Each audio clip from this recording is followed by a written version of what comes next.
আমি গাজর, আমি চোখ ভালো রাখি আর শরীর শক্ত করি।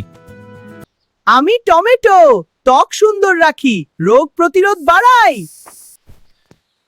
আমি পালং শাক, রক্ত বাড়াই, শক্তি যোগাই। আমি শসা, শরীর ঠান্ডা রাখি। আমি বেগুন, হজমে সাহায্য করি, আমাকে খাও।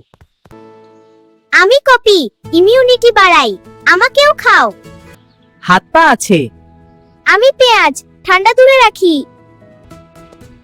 আমি আলু, শক্তির উৎস, বেশি জনপ্রিয় আমি।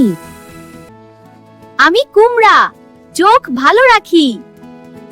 আমি মরিচ, খাবারের স্বাদ বাড়াই, আমি ঝাল। আমি ভুট্টা, শক্তি আর ফাইবার দেই। আমাদের খাও এবং সুস্থ থাকো। ধন্যবাদ বন্ধুরা। আমাদের সম্পর্কে জানতে চ্যানেলটি সাবস্ক্রাইব করো। আমি টমেটো, আর আমরা শাকসবজি। আমার স্যালাড দিয়ে রক্ত তৈরি করি।